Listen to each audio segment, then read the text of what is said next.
So Padmashri Mogalaiah కూలి పని చేస్తున్నారని చెప్పేసి మనం చూస్తున్నాం, వార్తల్లో చాలా వైరల్ అవుతున్నది. అండ్ ఆయన కూలి పని చేసేంత కష్టం ఏమొచ్చింది? భీమ్లా నాయకులు పాట కూడా పాడారని చెప్పేసి మనం చూసాం. ఆయన పద్మశ్రీ కూడా పొందారు దానికి. ఇప్పుడు మళ్ళీ ఆయనకి ఏం కష్టం వచ్చిందని ఇప్పుడు కూలి పని చేస్తున్నారు? దానికి వెనకాల రీజన్ ఏంటి? ఈరోజు అన్నిట్లో తెలుగు ఇంగ్లీష్ న్యూస్ పేపర్లు అన్నిట్లో కూడా ఒక ఫోటో వచ్చింది. ఆ ఫోటో ఏంటంటే పద్మశ్రీ మొగలయ్య ఒక కూలి పని అంటే సిమెంట్ కలుపుతూ ఉన్నాడు ఒక కన్స్ట్రక్షన్ సైట్ దగ్గర. ఆ ఫోటో వైరల్ అయింది. సో దాని కింద ఏంటంటే ఇతను పద్మశ్రీ తీసుకున్న మొగలయ్య కూలి పని చేయాల్సిన పరిస్థితి ఏర్పడింది. దీనికి కారణం ఏంటంటే ఆయనకు 10,000 గౌరవ వేతనం ఇచ్చేది ఇంతకుముందు బీఆర్ఎస్ గవర్నమెంట్, దాన్ని కాంగ్రెస్ గవర్నమెంట్ ఆపేసింది. అందుకని ఆయన కూలి పని చేసుకుంటున్నాడు అనేది చెప్తున్నారు. సో ఈ క్రమంలో ముందు అసలు మనం చాలామంది తెలియని వాళ్ళకి మొగలయ్య ఎవరు, ఆయన బ్యాక్గ్రౌండ్ ఏంటి చెప్పుకొని దాని తర్వాత ప్రజెంట్ టాపిక్ వద్దాం. సో బేసిక్గా మొగలయ్య వాళ్ళది నాగర్ కర్నూలు దగ్గర ఒక చిన్న గ్రామం. ఆయన మాదిగ సామాజిక దీనికి చెందినవాడు. సో వాళ్ళ నాన్న ఎల్లయ్య దగ్గర ఈయన నేర్చుకున్నాడు. అంటే వాళ్ళు తరతరాలుగా ఒక 400 ఏళ్ల నుంచి అది కిన్నెర అనే ఒక స్ట్రింగ్ ఇన్స్ట్రుమెంట్ అనమాట. అది స్ట్రింగ్ బేస్డ్ ఇన్స్ట్రుమెంట్. అంటే తెలంగాణలో స్ట్రింగ్ బేస్డ్ ఇన్స్ట్రుమెంట్ రకరకాల ఉన్నాయి. దీని మీద బి నరసింగరావు గారు కూడా ఒక డాక్యుమెంటరీ చేసి మొత్తం రికార్డ్ చేశారు వీటన్నిటిని. సో ఇది యాక్చువల్గా ఏంటంటే ఈ స్ట్రింగ్ ఎలిమెంటు దాదాపు 4వ శతాబ్దం నుంచి కూడా ఉందని చెప్తారు. ముఖ్యంగా దళిత్స్, కొంత రోమింగ్ దళిత్స్ ఉంటారు, కొంతమంది తిరుగుతూ పాటలు పాడుతూ అడుక్కోవడం కావచ్చు, అలా లేదా చిన్న చిన్న కథలు చెప్పడం ఇలాంటివి చేస్తుంటారు. ఆ లోకల్ హీరోస్ ఉంటారు, ఫోక్ హీరోస్. ఆ ఫోక్ హీరోస్ మీద వీళ్ళు కథలు చెప్తుంటారు. సో అట్లా వీళ్ళ ఫ్యామిలీ 400 ఏళ్ల క్రితమే వనపర్తి సంస్థానంలో ఈ కిన్నెర వాయించేవాళ్ళని చెప్తారు. దాన్ని 7 మెట్లు 9 మెట్ల కిన్నెర అంటారు. అలాంటిది ఈయన కొద్దిగా డెవలప్ అయినాక ఈయన 12 మెట్ల కిన్నెర డెవలప్ చేశాడని చెప్తారు ఫస్ట్ టైము. సో దాన్ని వెదురు, తర్వాత ఎద్దు కొమ్ము, తర్వాత తేనె, ఇట్లాంటి మైనం, ఇలాంటి వస్తువులు వాడి దాన్ని తయారు చేస్తారన్నమాట. సో ఈయన స్ట్రింగ్స్ని ఇంప్రూవ్ చేశాడు. మొత్తం హోల్ కిన్నెర దాన్ని బాగా ఇంప్రూవైజ్ చేసి డెవలప్ చేశాడని చెప్తారు. సో ఈయన మెల్లగా యాక్చువల్గా ఈయన ఎప్పటి నుంచో కూలి పనే వీళ్ళది. కూలి పని ఫ్యామిలీ అంతా కూలి పని చేసుకునేవాళ్ళు. ఈయన కన్స్ట్రక్షన్ లేబరర్గా కూడా బాంబేలో కూడా ముంబైలో కూడా పనిచేస్తాడు ఈయన. సో ఆ క్రమంలో ఏమైందంటే ఒక రీసెర్చ్ స్కాలర్ దాసర్ రంగా అనుకుంటా ఆయన పేరు. ఆ రీసెర్చ్ స్కాలర్ ఇతన్ని విద్యను ప్రముఖంగా పేపర్లలో రాయించడం, తన ఆర్టికల్స్ రాయడం ఇలా చేసి కొద్దిగా పాపులరైజ్ చేశాడు. ఆ తర్వాత 2015లోనే ఈయనకి ఉగాది పురస్కారం కూడా వచ్చింది బీఆర్ఎస్ ప్రభుత్వంలో. ఆ తర్వాత 2021లో భీమ్లా నాయకులు ఆడా కాదు ఈడా కాదు ఏదో ఉంది కదా పాట, సో మేడా కాదు ఆ టైప్లో, పుట్టిండాడు పులిబిడ్డ ఆ టైప్లో ఆయన పాపులర్ అయ్యాడు. దానికి ఒక 2 లక్షల చెక్కు కూడా అప్పుడు ఇచ్చినట్టుగా మనకి ఫోటోలు కూడా వచ్చాయి.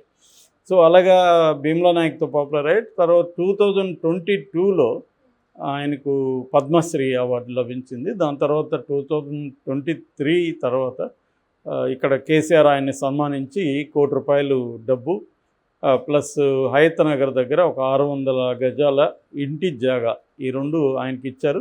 దాంతోపాటు మంత్లీ ఒక హానరోరియం లాగా ఒక 10,000 ఆయన ఫ్యామిలీకి ఇవ్వడం జరిగిందన్నమాట. అయితే ఈయనకి పిల్లల్లో ఒకరికేమో దాని ఏమంటే ఫిట్స్ జబ్బు ఉంది. వీళ్ళ భార్య కూడా జబ్బుతో చనిపోయింది. ఆమె పెద్దగా వాళ్ళకు వైద్యానికి కూడా ఖర్చులు లేని టైంలో ఆమె చనిపోయిందని చెప్తారు. హాస్పిటల్లో కూడా తీసుకెళ్లే పరిస్థితి లేదని. సో ఏదేమైనా పేద కుటుంబం అని చెప్పచ్చు. సో ఈయనకి ఆ ₹1 కోటి ఇచ్చిన తర్వాత ఏం చేశాడంటే ₹1 కోటితో పిల్లల పెళ్ళిళ్ళు చేశాడు. తర్వాత తుర్కయాంజల్ దగ్గర ఒక చిన్న సైట్ కొని అక్కడ కన్స్ట్రక్షన్ యాక్టివిటీ స్టార్ట్ చేశాడు. కానీ డబ్బులు లేక ఆగిపోయిందని చెప్తున్నారు. దాని తర్వాత 600 గజాలు ఈయనకి హామీ ఇచ్చారు కదా, అది కూడా ఇప్పటివరకు ఈయనకి హ్యాండ్ ఓవర్ చేయాల. అది ఇస్తామని చెప్తున్నారు. కలెక్టర్ ఆఫీస్కి ఈయన 3 సార్లు వెళ్ళాడని చెప్తున్నాడు. పోయినప్పుడంతా గౌరవంగా కూర్చొని పెట్టి కాఫీ టీలు ఇచ్చి పంపిస్తున్నారు, కానీ పని జరగట్లేదు అనేది ఆయన ఆరోపించారని చెప్తున్నారు. సో ఈ క్రమంలో ఏమైందంటే ఆయనకు ఆ, డబ్బులు ఖర్చు అయిపోవడం ₹1,00,00,000. సో ఆ, ఇంకా ఇంట్లో 9 మంది ఉండాలని చెప్తున్నారు. 9 మందిని పోషించాలి. తర్వాత వాళ్ళ కొడుకు ఫిట్స్ ఉన్నాయి. సో ఈ ప్రాబ్లమ్స్ ఉన్నాయి. ఈ ఈ క్రమంలో ఇది కాంగ్రెస్ గవర్నమెంట్ వచ్చినాక డబ్బులు ఆగిపోయిందని చెప్తున్నారు. ఈ 10,000. సో మందులకి 7,000 దాకా అవుతాయి ఇంట్లో. ఆ, ఈ 10,000 ఉంటే కొంత హెల్ప్ అయ్యేది. సో ఇప్పుడు అది కూడా ఆగిపోయేసరికి కూలి పని చేయాల్సిన పరిస్థితి ఏర్పడిందని రాస్తున్నారు. అయితే ఈ కథనం మీద భిన్నాభిప్రాయాలు ఉన్నాయి. దీని మీద నేను ట్వీట్ చేసినప్పుడు ఎవరో ట్వీట్ చేశారు. దాంట్లో కామెంట్స్ నేను చాలా చదివినప్పుడు అక్కడ పక్కన తుర్కయాంజిల్లో ఉండే అతను స్పందించాడు. అతనేమంటున్నాడంటే అసలు అతను కూలి పని చేయట్లేదు, వాళ్ళ ఇంటి సైట్ దగ్గర పని చేసుకుంటున్నాడు. వాళ్ళ ఇల్లు కడుతున్న దగ్గర అతను పని చేసుకుంటే దాన్ని ఎవరో సరదాగా ఫోటో తీశారు. అది ఇట్లా వైరల్ అయింది. నిజానికి ఆయనకి ఏమి ఇబ్బందులు లేవు. 1 నెల మాత్రమే ఆగింది. ఏప్రిల్ది ఇంకా ఇవ్వలేదు. కాంగ్రెస్ ప్రభుత్వం వచ్చినాక కూడా అది కంటిన్యూగా ఇస్తున్నారు అన్నది ఒక వెర్షన్ వచ్చింది.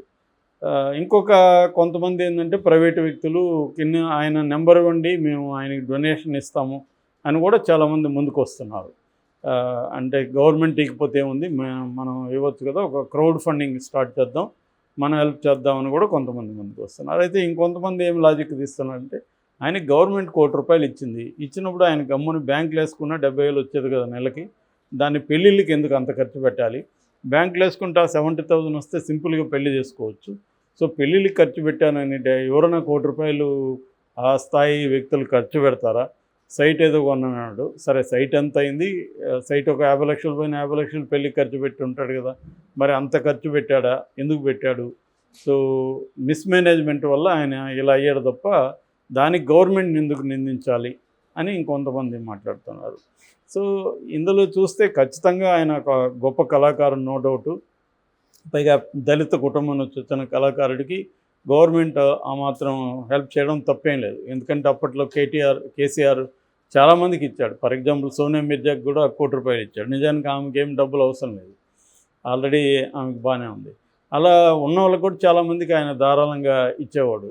అట్లాగే ఇంకా చాలామంది మన సోకాల్డ్ గాడ్మెన్ ఉంటారు కదా, వాళ్ళకందరికి కూడా ఆయన ధారాళంగా సైట్లు ఇవ్వడం, ల్యాండ్లు ఇవ్వడం, ఇవన్నీ చేశారు.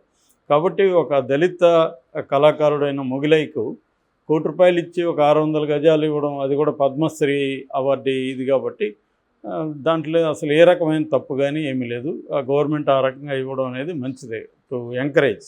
కానీ అలాంటి వాళ్ళకి ఏంటంటే ఒక పర్మనెంట్ సోర్స్ ఆఫ్ ఇన్కమ్ అనేది, అంటే ఈ డబ్బులు ఇవ్వకుండా దాని బదులు ఇంకేదన్నా చేసి ఉంటే బాగుండేమో అనేది కూడా ఉంది. ఎందుకంటే చాలామందికి, ముఖ్యంగా పేద కూలి పని చేసుకునే వాళ్ళకి ఒక్కసారిగా ₹1,00,00,000 2,00,00,000 ఇస్తే దాన్ని ఎలా మేనేజ్ చేయాలనేది కూడా తెలియాలి. చాలామంది డబ్బులున్నా కూడా మనీ మేనేజ్మెంట్ అనేది తెలియదు మనకి.